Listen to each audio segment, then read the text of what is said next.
Damn call was hacked. Now, rest in peace to Anne Heche. Another person that, did not have so kind words for Ellen, but also had some words about the show. Judge Joe Brown let out some very, very key information. Very, very key information.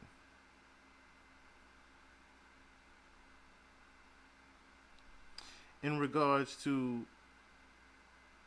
the endorsement of Twitch from Ellen.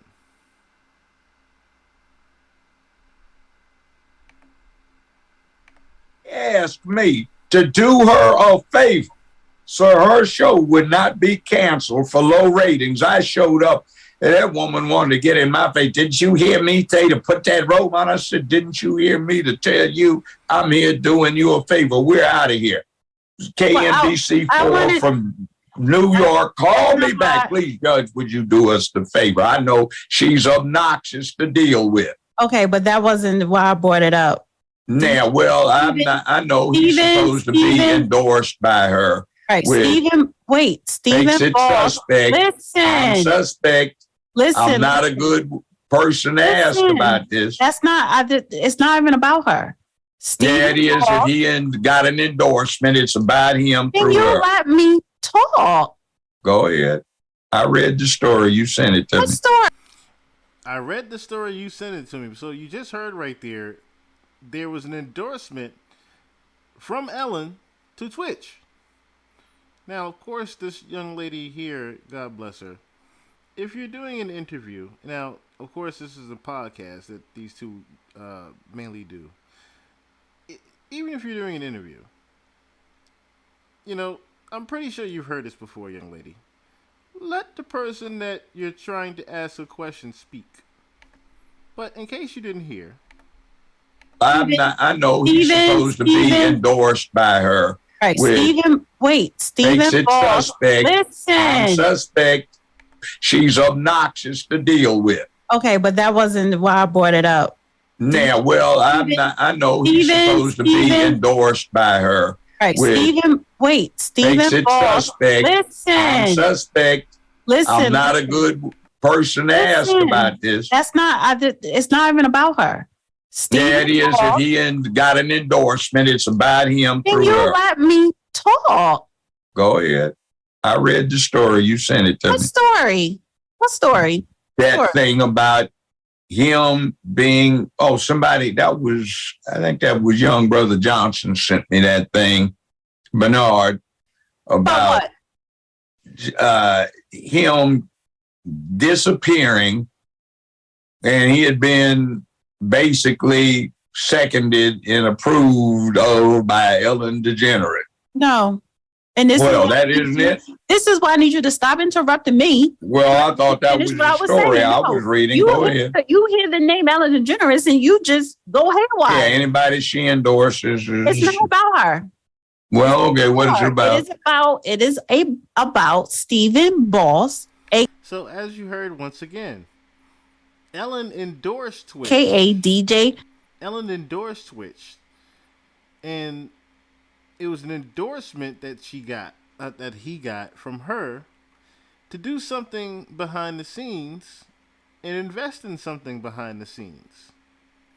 So Ellen and Twitch were behind the scenes in partnership with a certain investment.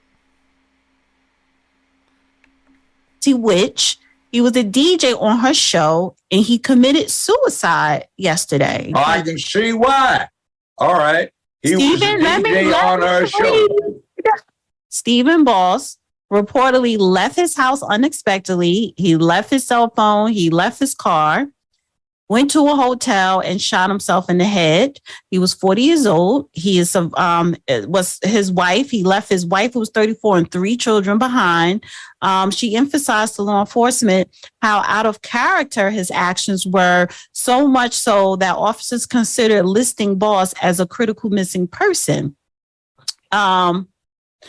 It says it was earlier reported that Hochler reportedly ran frantically into the LAPD station saying her husband had left home without his car, which she claims was unlike him.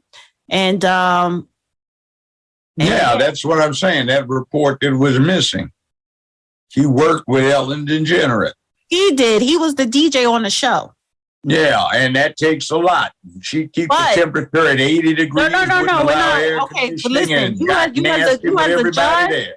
You as a judge, honey, we're not. No, I'm talking about background circumstances. Poor man probably went crazy working around there with her. No, we're not doing that. What I'm saying is we don't know what somebody is going through, and we should check on our friends. You got a whole lot you got to go through to be able to work with that person on a regular basis. I can't even use this as a clip because of what you just saying. You are actually trying to say that. Are you insinuating that this man did what he did because of her?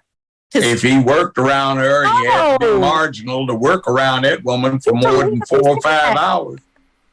So, Judge Joe Brown, of course, is insinuating that Ellen definitely had something to do with the unaliving of Twitch.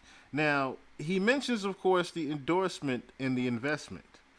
Now, what he's talking about, possibly, is the fact that Ellen herself had gotten invested in cryptocurrency. Ellen DeGeneres jumping on the NFT craze. This comes from Yahoo. Ellen DeGeneres, notorious aficionado of internet culture and memes, is the latest to get swept up in the mania for non-fungible tokens, the NFTs. Better known as NFTs, DeGeneres is set to drop her first ever NFTs next week, with proceeds from the stunt to be donated to Chef Jose Andres' World Central Kitchen Food Relief Organization. NFTs certify the ownership of a piece of digital content based on a blockchain technology, and they've become a hyper buzzy e-commerce trend this year. So, Miss Ellen DeGeneres was definitely getting herself involved in cryptocurrency. And Twitch was definitely going to be one of those people that helped invest in it with her. So, another thing that Judge Joe Brown also mentioned that would implicate Ellen to be a part of things, as far as, knowing about the stock trade and investments, was he let it be known that she had investment stock in the network that actually had the Ellen Show on. That's how bad it was. See, it's not just about money. It's about their agenda. Let's take Ellen DeGeneres. All that shit they said about it, that's true. See, and they cancel the show. They've canceled every show she's ever had. Not one of them has ever made it out of one season. Some seasons she's actually had 2 and 3 shows because she's the poster child for lesbianism. She came out and ruined that comedy sitcom she was on when she talked about she was a lesbian. Mm-hmm. So they reward her. So what happened is WNBC4 in New York at that time was the biggest broadcast TV station in America. So I came on and I was getting 5.8, 6.2s. And Ellen DeGeneres was on after me and she was getting 0.27, 0.14, 0.56. So it was an embarrassment. So they asked me to come on her show 2 times. Now I walked in there and his heifer comes up with an attitude, "Where's your robes?" I thought she was supposed to be a comedian, I said, "Well, I got it. Put it on." I said, "It's 80 degrees up in here." And I said, "I'm not putting this shit on. It's my," I said, "Well, I don't want to be here, fool. They asked me to come." So I'm starting to cop an attitude, but still trying to be a gentleman. So it's 80 damn degrees in there. Catch your nose. One of my cameramen. Yeah. So I saw one of my cameramen. I said, "What the hell's going on?" And he said, "Judge, this woman likes it 80 degrees, man. We sweat like pigs up in here. It's harsh. She's bad-mouthing everybody." Mm-hmm. So a couple of sisters had come over not sisters, a couple of women had come over from my show. She's up there looking down there, "Baby, when you gonna let the girls come out?" the hell is this shit? She talked about everybody like dogs. She was nasty. She tried to get in my face. Didn't I tell you to put that robe on? It's 80 degrees. You tell me when I come out here. So he come out. So I put it on and then sat around. So I said, did I tell you? I said, you go to hell. I said, you witch. So I said, guys, let's go. Let's get the fuck out of here. I'm gone. Judge, come back, come back. So they had called all the way from, Judge, please bear with us. We need you. Yeah. So I bore with him and I say, you a miserable ass heifer. And the first time she ever broke 1.0 was the 2 times I was on her show the next 2 days, but the ratings dropped right back to 0 to nothing, and they canceled the show. But 4 weeks after that, they gave her another one. Now, I used to live in a place called Ojai, California. Mm-hmm. I had a ranch about 75 miles outside of L.A. Mm-hmm. Now, I had a beautiful movie star quality wife, ex-wife now, who was very talented. And Ellen and her wife tried to hit on my wife to set up a lesbian threesome. My wife told them what they could do with themselves. But, you know, that's the way they roll. So they reward Ellen DeGeneres and they try to make her a superstar. But this chick has never been able to keep a show for a whole season. But they called her a star. But Judge Joe Brown, they tried to act like nobody'd heard of me. Mm-hmm. So the ratings went down. They say, yeah, everybody's did because they had new media coming up.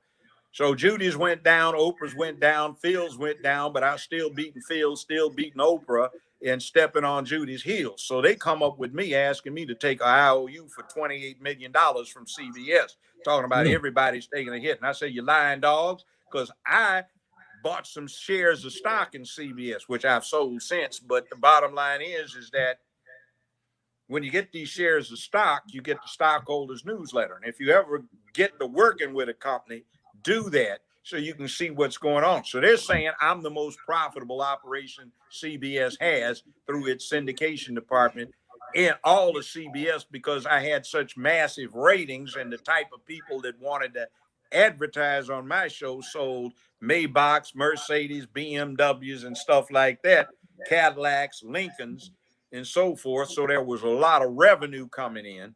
Mm-hmm. And I had very little overhead. And the way I did it streamlined the production process.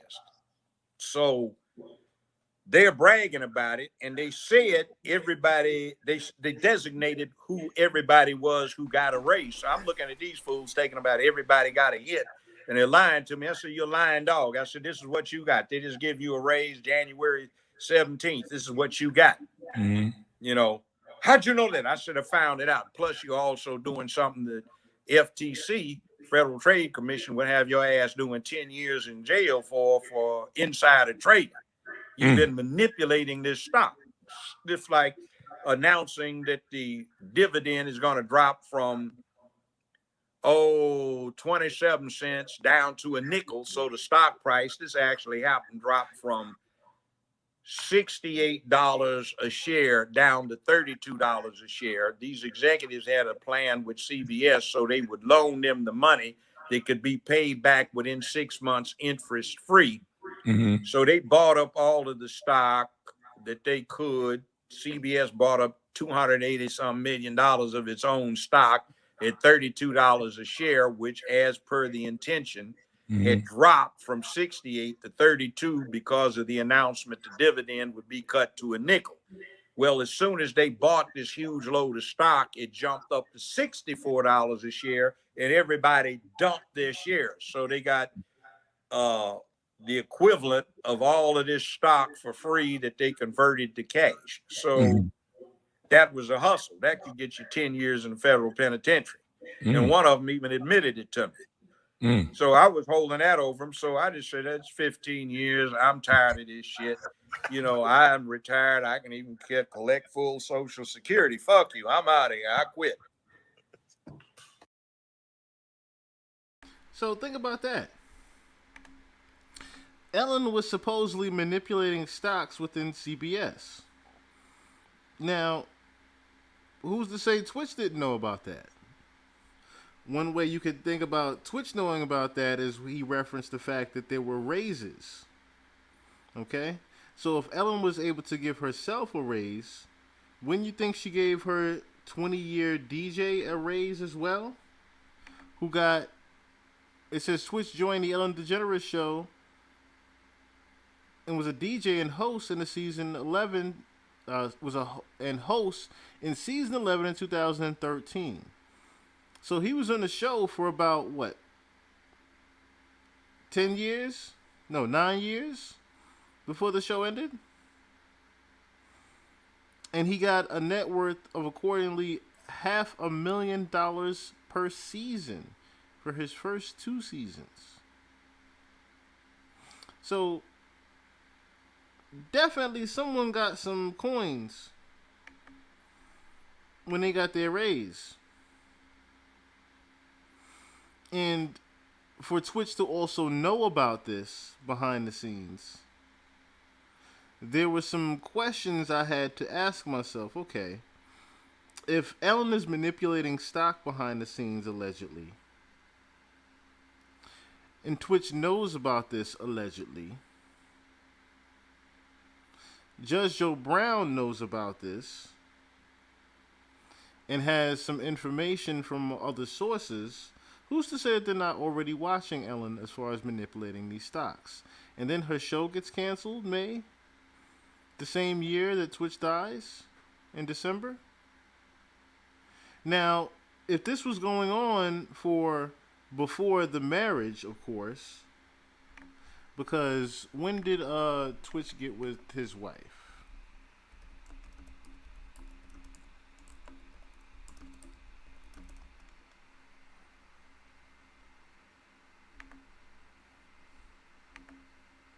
Okay. So he actually got with the wife about 10 or 11 years ago.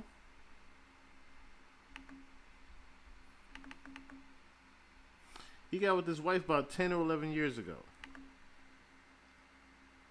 So this was a little bit before he started even doing the DJ set on Ellen DeGeneres. It was before he even got with her. So if he had any type of investment made, remember, if we're doing it 10, 11 years ago and he was on the show about 9 years ago, they didn't necessarily get married until not too long ago.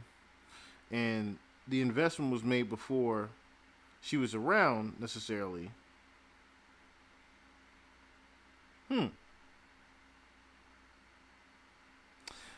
Another thing that I thought about was the crypto investment. Remember, Judge Joe Brown said that she endorsed him. She got a major endorsement from him.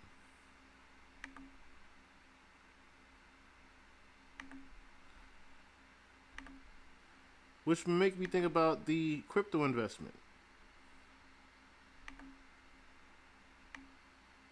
Where it says Ellen DeGeneres Stephen Twitch boss lost millions in failed crypto and NFT investments. So remember that key word right there, NFT investments. Remember who had NFT investments? Ellen. So on top of the stock manipulation, we have the NFT investments that he lost money in for her. Then we also have the sex trafficking. So there's a few things that Twitch actually knew that Ellen was involved in before he passed. It says here, Stephen Twitch boss, the amiable DJ for Ellen DeGeneres show and dancer who rose to fame on So You Think You Can Dance, has died. His wife, fellow dancer Allison Holker Boss, confirmed in a statement yesterday the 40-year-old TV star is believed to have committed suicide by shooting himself in the head with a gun. Media Takeout had also reported. Now, Media Takeout just got some pretty interesting tea on what may have pushed DJ Twitch over the edge. We spoke with a person who knew the deceased TV star well, and they told us that over the past few months, get this, over the past few months, Twitch lost millions of dollars in failed crypto investments. The insider explained Twitch was very big into crypto and NFTs. He put a lot of money into them. And for a while, he was doing really good. Unfortunately, the entire crypto and NFT market has taken a turn for the worse, and in recent months, according to Twitch's friend, the TV star had lost millions. He lost millions. Twitch. We talked about it, and he lost it. Excuse me. He we talked about it, and he was really stressed out over it. The friend told Media Takeout. And while the friend could not say whether it was a huge financial loss that caused Twitch to take his own life, the friend told us, "I'm sure it contributed to his mental state." 1 year ago, investors were describing Bitcoin as the future of money and Ethereum as the world's most important developer tool. NFTs were exploding, and the Coinbase exchange was trading at a record, and the NBA's Miami Heat was just into its first full season in the newly renamed FTX Arena. Now, if you don't know what FTX is, it was a Bankman Fried, who was the founder of the cryptocurrency exchange FTX, and the cryptocurrency trading firm Alameda Research misappropriated billions of dollars of customer funds deposited with FTX. He defrauded investors in FTX of more than $1.7 billion and defrauded lenders to Alameda of more than $1.3 billion. So there was a huge, huge loss in cryptocurrency, needless to say. And Twitch had lost a lot of money that he invested with Ellen in it. Now, with all that being said, we have to now do a quick breakdown of what even happened to Twitch that day. So, real quick, let's do a quick analysis, if you will, and take a look into the actual hotel pictures of that day.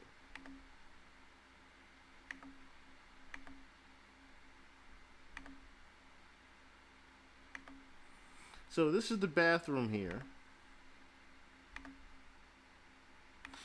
that Twitch supposedly shot himself in. This is the Oak Tree Inn Hotel that was supposedly about a mile away, which was about a few blocks away from where he actually lived. It was actually in walking distance, ironically. This was the actual room right here. Now, if you notice, there's no actual shots on the door or anything like that. Looks like a few bangings on the door. A little bit of wear and tear was on the door, if anything. But even inside, so I'm saying to myself, even if they're cleaning up things, right? This was pictures that were taken like right after everything happened. Now, of course, they cleaned up afterwards. But even if they cleaned up afterwards, right? You would think there would be a brand new mirror from someone shooting themselves in the bathroom.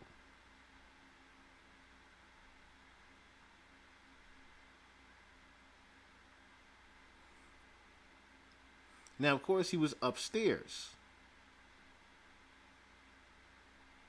in 249. So, even if there were shots, if no one was next door or, down the hall, you probably wouldn't even hear shots in the lobby, so to speak. And here's his home right here. He was 15 minutes from the home to the motel. But I want to play a quick breakdown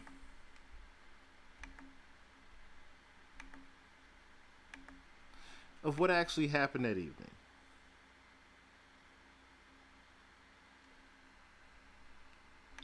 Because it'll give us a little bit more insight on what actually happened, I think. 1 second here. Okay. More details are emerging regarding what really happened to Stephen Twitch Boss. and that situation is looking more suspect than ever. Very good Stephen was an inside incredible breakdown of father, things. an incredible husband, and we shared in something so special. Like, our love was so real and it was so loud and beautiful. I tell people, like, at our house, it was like it was a choreographed dance. It was a beautiful routine, and everyone molded together, and there was so much laughter and love and so many amazing memories created.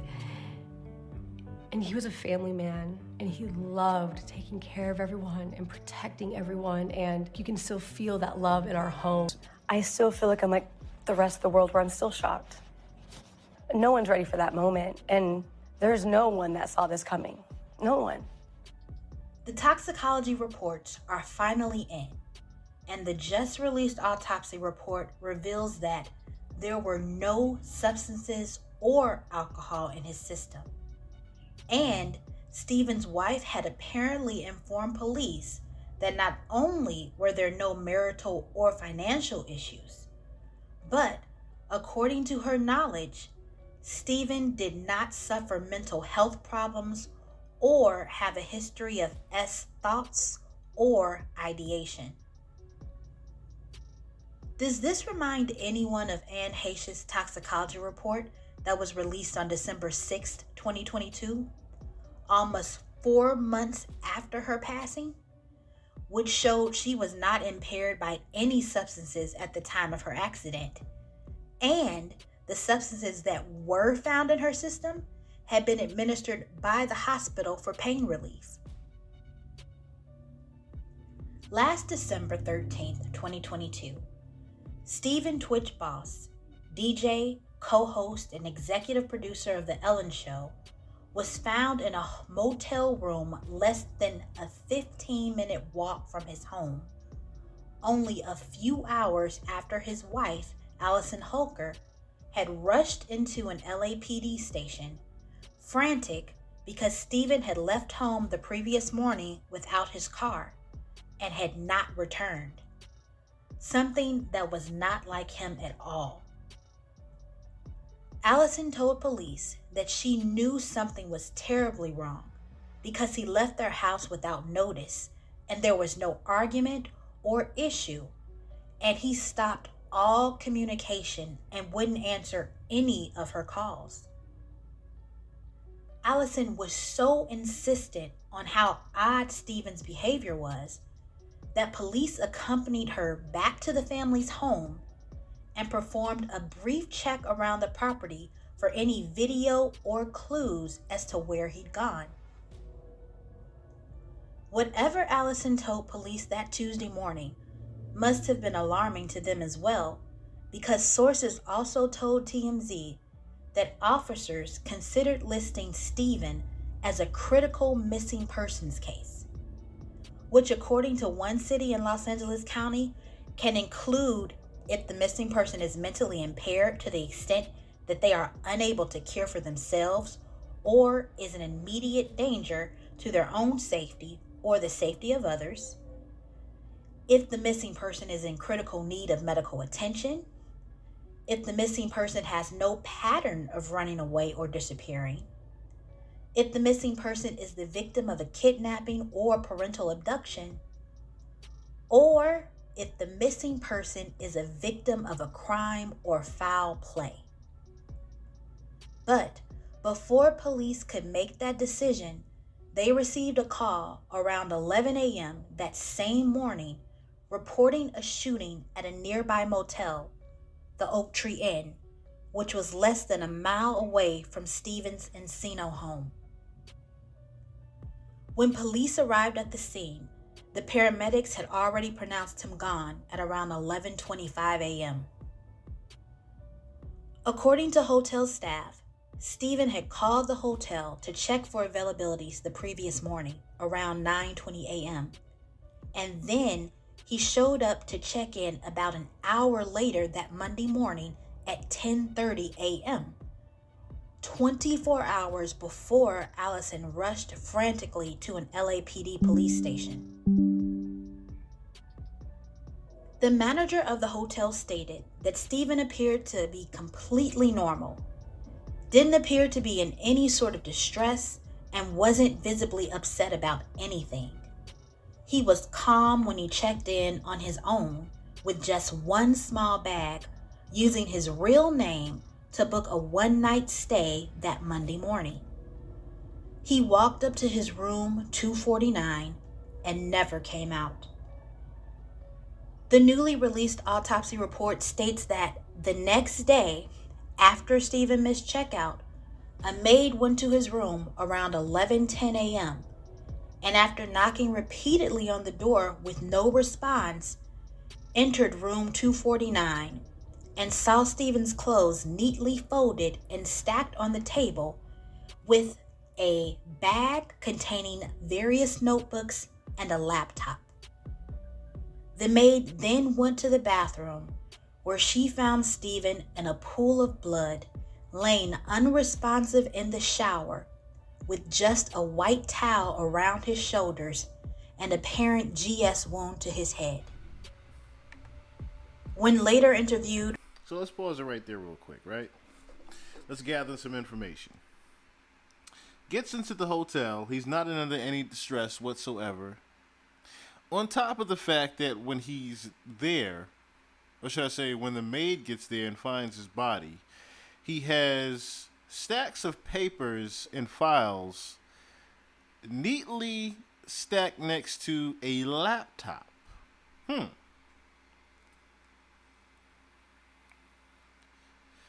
Now, if we're being our investigative selves and we're putting all the information together from what we've already heard, thinking about the crypto investments that he's had, if we're thinking about the information that he's possibly had on Ellen DeGeneres with the sex trafficking, if we're thinking about, someone having stacks of papers next to a laptop, of course there are filings of something of some sort.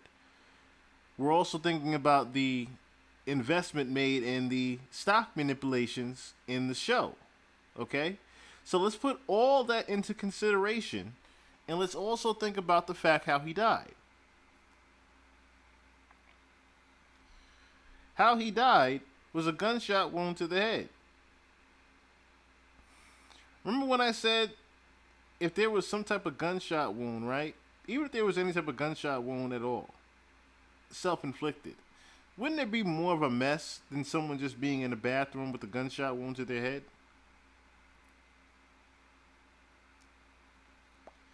Biggest question you have to ask yourselves: if I shoot myself in the head, where's the gun afterwards?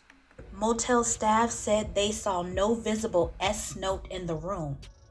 And although several guests were staying at the motel at the same time as Stephen, no one heard any GS sound, which led the manager to speculate that perhaps the fatal injury had occurred Monday afternoon during their busiest time. Now listen to this. Just a white towel around his shoulders and apparent GS wound Listen to to his about the head. suicidal note.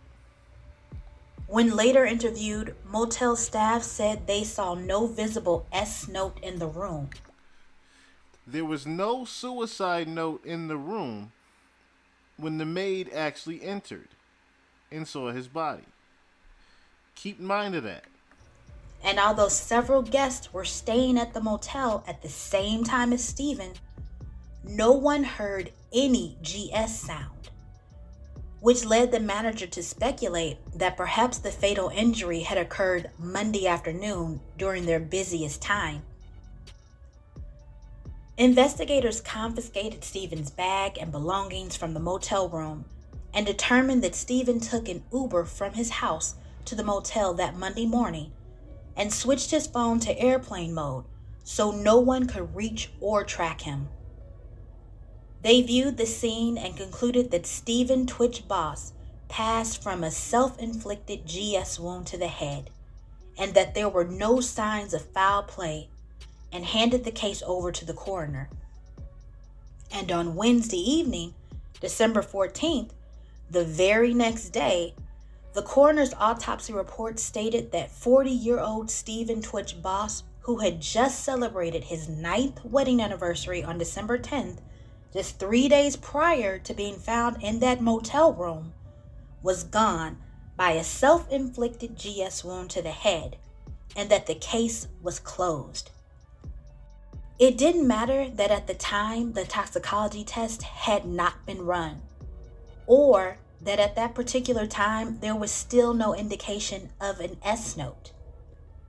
For all intents and purposes, the investigation was over, declared self-inflicted, and the recently released autopsy report reiterated that there were no additional wounds, substances, or other considerations in evaluating Stephen's passing.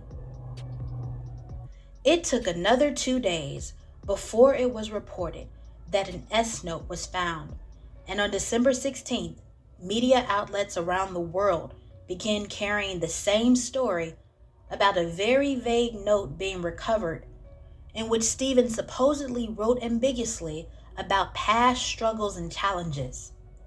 They gave no hints as to where the note was found, whether it was handwritten, typed on a cell phone or laptop, or in one of the notebooks recovered at the scene. And with the results of the toxicology report finally being released 5 months later, it raises even more questions. How could a case go from almost being declared a critical missing persons case to closed due to supposed self-inflicted GS wound in just 24 hours? Without results from a toxicology report, without an S note being found, and without the person ever having hinted at having those types of concerns to those closest to him. A man whose mantra was never give up. Why would a man who planned for the success of his family deliberately leave them without creating a will? Where did the G come from? And why did no one hear a thing? Why was he unclothed with just a towel around his neck? The only thing that's clear about this case is the fact that it was closed way too soon, with too many unanswered questions, leaving most people in disbelief, and some loved ones, like Stephen's grandfather, questioning what really happened to Stephen Twitch Boss.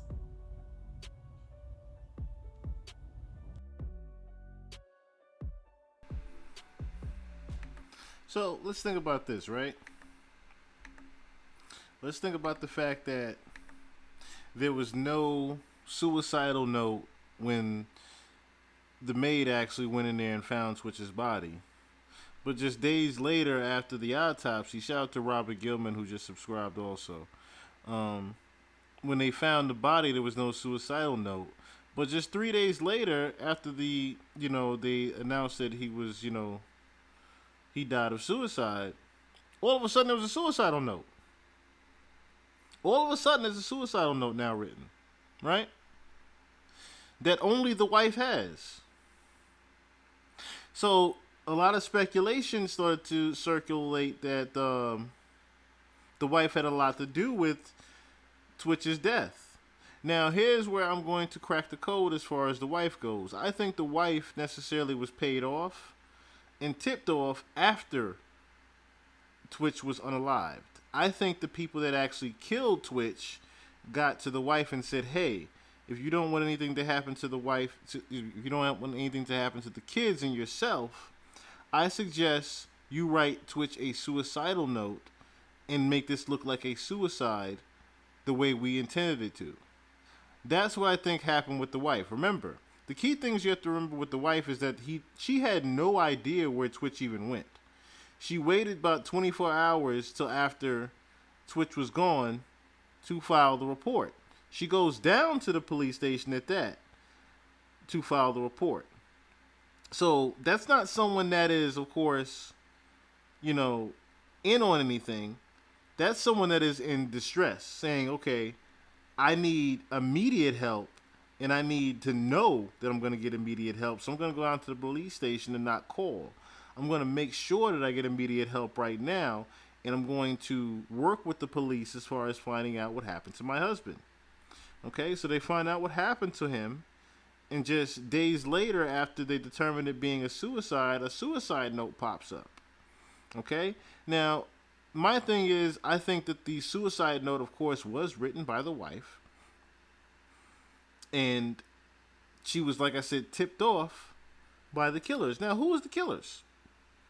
Who were the killers?